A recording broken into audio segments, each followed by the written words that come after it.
Hello! ഇത് നമ്മുടെ 1CR ചാലഞ്ചിൻ്റെ 6th day ആണ്. 6ാമത്തെ ദിവസമാണ്. 6ാമത്തെ ദിവസം നമ്മൾ ലോസ് അക്സെപ്റ്റ് ചെയ്യേണ്ടി വന്നിരിക്കുകയാണ്. നമ്മളിന്ന് ഫിൻനിഫ്റ്റിയിലായിരുന്നു ട്രേഡ് എടുത്ത്. നമ്മളൊരു 1K ലോസ് അക്സെപ്റ്റ് ചെയ്യേണ്ടി വന്നിരിക്കുകയായിരുന്നു. നമ്മുടെ സ്റ്റേജ് ഇപ്പോഴും -1 തന്നെയാണ് നമ്മുടെ സ്റ്റേജ് നിൽക്കുന്നത്. ജസ്റ്റ് നമ്മളൊരു 218-ന് പുട്ട് ഓപ്ഷൻ എടുത്തത്. എടുത്ത് ജസ്റ്റ് 10 മിനിറ്റ്സിനുള്ളിൽ തന്നെ SL ഹിറ്റ് ആവുകയാണ് ചെയ്ത്. പെട്ടെന്ന് തന്നെ SL ഹിറ്റായി എന്ന് പറയാം. ജസ്റ്റ് 10 മിനിറ്റിനുള്ളിൽ SL ഹിറ്റായി. ട്രേഡ് നമ്മളങ്ങനെ ഒഴിവാക്കുകയായിരുന്നു ചെയ്തിട്ടുണ്ടായിരുന്നു. അതിനുശേഷം പിന്നെ ഒരു ട്രേഡ് കൊടുത്തിട്ടുള്ള ജസ്റ്റ് നോക്കുകയാണെങ്കിൽ നമുക്കിപ്പോഴും ജസ്റ്റ് -1 സ്റ്റേജിൽ തന്നെയാണ്. ക്യാപിറ്റൽ വെച്ച് നോക്കുമ്പോൾ -1 സ്റ്റേജിൽ നമ്മൾ കഴിഞ്ഞൊരു വീക്കിലാകെ ഒറ്റ ദിവസമേ ജസ്റ്റ് നമുക്ക് ടാർഗറ്റ് ഹിറ്റ് ആയിട്ടുള്ളൂ. ബാക്കി 3 ദിവസം SL ആണ് ഹിറ്റ് ആയിരിക്കുന്നത്. ബാക്കി 2 ദിവസം നമ്മൾ കോസ്റ്റിൽ എക്സിറ്റ് അടിച്ചു. അങ്ങനെയായിരുന്നു. എന്നിട്ട് നമുക്ക് ഒറ്റ സ്റ്റേജ് മാത്രമാണ് ബാക്കിലേക്ക് വന്നിട്ടുള്ളൂ.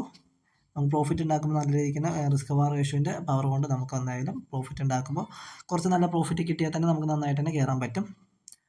പ്രോഫിറ്റ് വൈസ് നോക്കുമ്പോൾ ജസ്റ്റ് സ്റ്റേജ് വെച്ച് നോക്കുമ്പോൾ സ്റ്റേജ് ഓരോ സ്റ്റെപ്പ് വെച്ച് പോയാൽ മതി. പ്രോഫിറ്റ് വെച്ച് നോക്കുമ്പോൾ നമുക്ക് വലിയ നഷ്ടമില്ലാത്തൊരു സിറ്റുവേഷൻ കാണാൻ പറ്റും.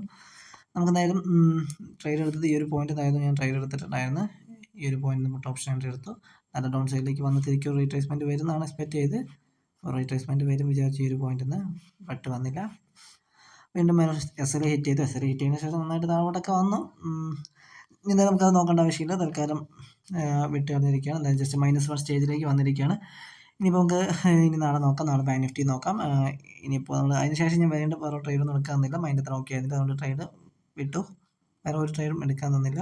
നിഫ്റ്റിക്ക് നന്നായിട്ട് മേലോട്ട് പോകുന്നു. എനിക്കാണെങ്കിൽ മേലോട്ടേക്ക് പോകുന്ന ഒരു വ്യൂ വരുന്നതില്ല. താഴോട്ട് വരുന്നൊരു വ്യൂ ആയിരുന്നു എനിക്ക് വന്നിട്ടുണ്ടായിരുന്നത്. അതുകൊണ്ട് ഞാൻ ട്രേഡ് ഒഴിവാക്കിയത്. എന്തായാലും നമുക്ക് നോക്കാം. നമുക്ക് ഇന്നാണ് നോക്കാം. എന്തായാലും ഇപ്പോഴും നമ്മൾ ജസ്റ്റ് -1 സ്റ്റേജിൽ തന്നെയാണ് നിൽക്കുന്നത്. ഒരു 9K ആണ് ഇപ്പോഴും ക്യാപിറ്റലുള്ളത്. 10K ബാലൻസ് ഇനിയും 9K ഉണ്ട്. നമുക്ക് എന്തായാലും നോക്കാം. നാളെ നമുക്ക് ബാങ്ക് നിഫ്റ്റിയൊക്കെ എക്സ്പയർ ചെയ്യണം. ബാങ്ക് നിഫ്റ്റിയൊക്കെ നമുക്ക് നോക്കാം. ബാങ്ക് നിഫ്റ്റിയിൽ തന്നെ നമുക്ക് നാളെ ട്രേഡ് എടുത്ത് പ്രോഫിറ്റ് ആക്കാൻ പറ്റുമോ നോക്കാം. ബാങ്ക് നിഫ്റ്റിൻ്റെ ഇന്നത്തെ മൂവ്മെൻറ്റ്സ് പ്രീമിയത്തിൻ്റെ ഒരു ലെവലൊക്കെ കണ്ടിട്ട് ചിലപ്പോൾ നാളെ മൂവ്മെൻറ്റ്സ് ചിലപ്പോൾ കുറവാകാനുള്ള ചാൻസ് ഉണ്ട്. അത് നമ്മൾ കാര്യമാക്കേണ്ട. നമുക്ക് നാളത്തെ സിറ്റുവേഷൻ എങ്ങനെയാണെന്ന് നോക്കിയിട്ട് പറ്റിക്കഴിഞ്ഞാൽ ട്രേഡ് എടുക്കാം. അല്ലാത്ത വശം ഒഴിവാക്കിയേക്കാം. എന്തായാലും ഓക്കെ, ബൈ ഗൈസ്.